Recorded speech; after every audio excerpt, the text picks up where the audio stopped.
Meja pakcik kalau camping kecil je. Dan kali ni pakcik nak tunjukkan korang meja pakcik lebih besar. Jadi kalau pakcik nak letak menu pakcik, sangat-sangat bagus lah. Sebelum ni macam ni. So saya ada extend dalam 2 jengkal. So yang best satu lagi, dia sangat-sangat mudah nak assemble dia dan kukuh. So kalau pakcik yang ni, kalau gunung berapi, gempa bumi pun dia tak susah, nampak? Dia tak jatuh. Kalau angin pun tolak pun tak jatuh. Ini kehebatan dia. Dan satu lagi, dia boleh lipat, sangat-sangat senang nak lipat. Macam ni je lipat dia. Lepas tu dia boleh lock kat sini.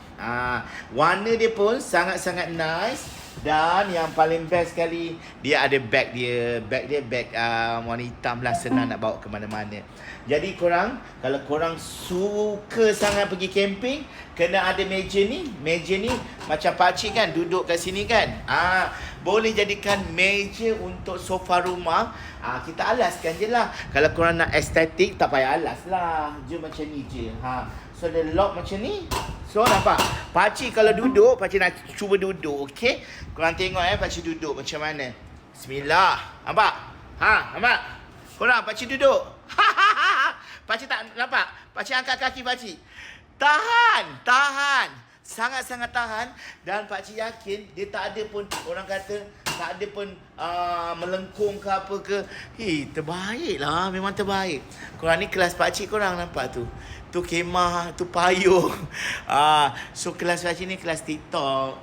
Dah habis waktu kerja dah 4:30. Bolehlah pakcik duduk menengok apa yang ada. Terima kasih kerana berikan pakcik sampel untuk pakcik review barang-barang camping. Dan pakcik yakin yang ini memang terbaik.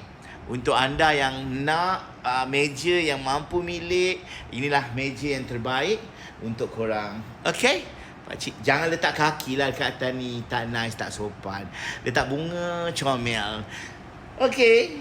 Hashtag pakcik camping. Camping mesti ada. Wow. Lupa pula pakcik nak cerita ni.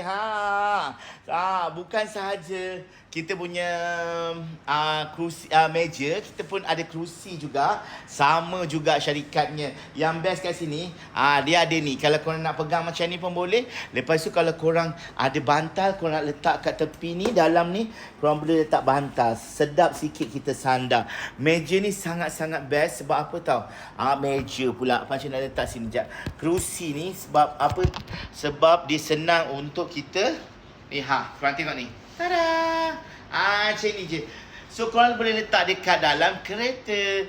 Jadi kalau korang pergi mana-mana, korang rasa macam nak menunggu orang lama kan, tak nak duduk dalam kereta kan, aircon 24 jam.